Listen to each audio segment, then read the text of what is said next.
BSP के विधायक उमाशंकर पर हुई कार्रवाई तो आखिरकार क्यों भड़क उठे योगी सरकार के मंत्री।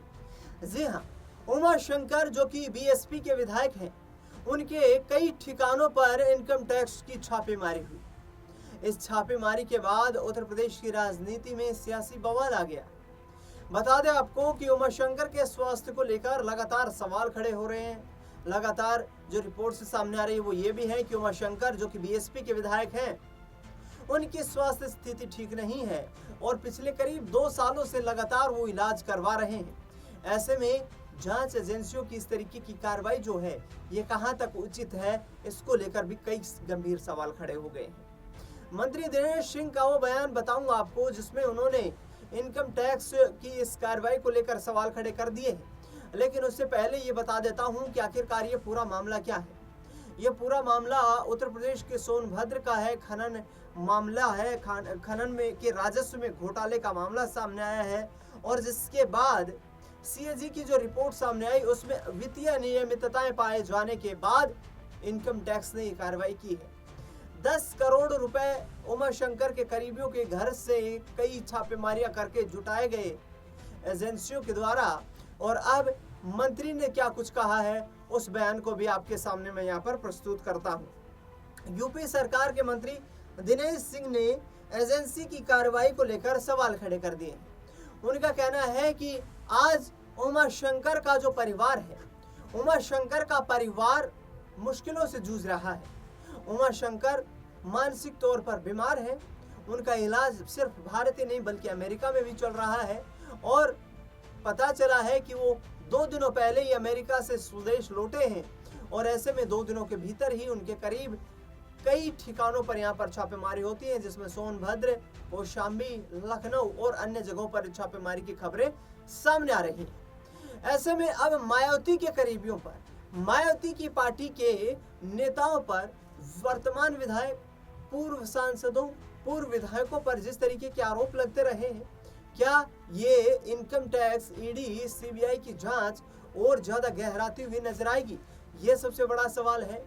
दरअसल पिछले कुछ वक्त में बीएसपी पर समाजवादी पार्टी और उनका विपक्षी दल कांग्रेस पार्टी लगातार ही निशाना बनाते हुए नजर आए हैं कि 2014 से मायावती उतनी सक्रिय नहीं हुई है, जिसके चलते उत्तर प्रदेश में बीएसपी के आधार के ऊपर बीजेपी को अपनी राजनीतिक जमीन मजबूत करने में मदद मिली है। लोकसभा चुनाव 2024 के नतीजे हम सब ने देखे।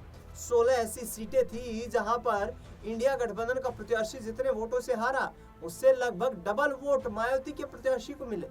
यानी कि सीधे तौर पर यदि चर्चा करें तो मायावती के प्रत्याशी ने, जैसा कि इंडिया गठबंधन के सहयोगी नेताओं ने कहा कि उनके कई प्रत्याशियों ने हमें कई सीटों पर नुकसान पहुंचाया, तो ऐसे में अब बीएसपी क्या बीजेपी को चुनौती देने के लिए तैयार खड़ी हो गई है?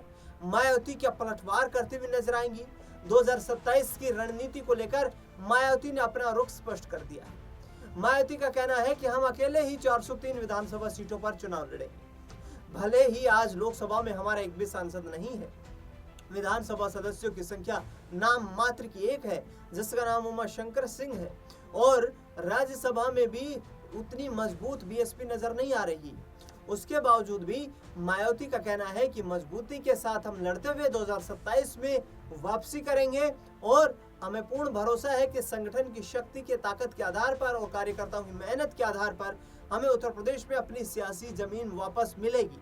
मायावती का यह भी मानना है कि 2027 में जो ये चुनावी सरगर्मियां शुरू हो रही हैं, इसमें बीएसपी 2017 और 2022 के विधानसभा चुनाव के मुकाबले बेहतर प्रदर्शन करेगी।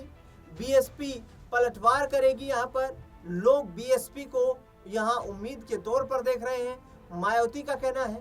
हालांकि पिछले दिनों मायावती के मंसूबों को बड़ा झटका भी लगा था। एक वक्त में बीएसपी के कद्दावर नेता रहे नसीमुद्दीन सिद्दीकी जो हैं, वो कैबिनेट मंत्री भी रह चुके हैं बीएसपी सरकार में और उन्होंने कांग्रेस का साथ छोड़कर, बीएसपी का साथ छोड़कर समाजवादी पार्टी का दामन थाम लिया। पश्चिमी उत्तर प्रदेश में मायावती की अच्छी खासी सियासी पकड़ भी मानी जाती है। पश्चिमी उत्तर प्रदेश को मायावती की राजनीति का गढ़ भी माना जाता है।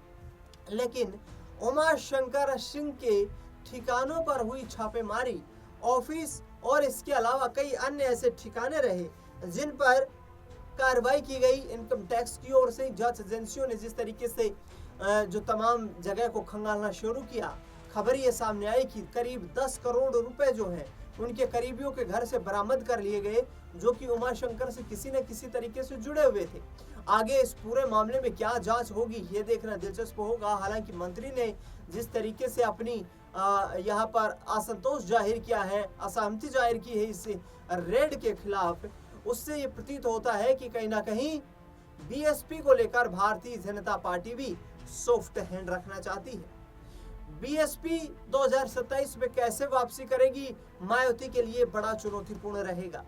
15 जनवरी 2026 मायावती का जन्म दिवस, और उस दिन मायावती ने ऐलान करते हुए कहा कि हम गठबंधन के लिए अभी कोई विचार नहीं कर रहे हैं।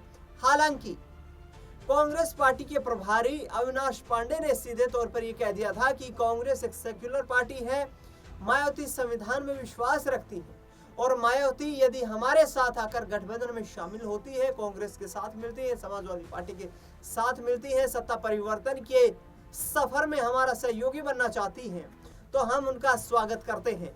लेकिन क्या मायावती आगे आने वाले वक्त में जैसे जैसे चुनावी बेला शुरू होगी उसमें बड़ा कदम उठाएंगी, ये देखना बेहद दिलचस्प रहेगा। लोकसभा चुनाव में भी कांग्रेस की तरफ से कोशिशें की गई, सपा की तरफ से कोशिशें की गई, लेकिन कामयाबी हासिल उन्हें नहीं हुई। और अंततः आज भी मलाल समाजवादी पार्टी कांग्रेस को यूपी में ये है कि यदि मायावती उनके साथ होती 2024 के लोकसभा चुनाव में, तो उनका प्रदर्शन और भी बेहतर हो सकता था।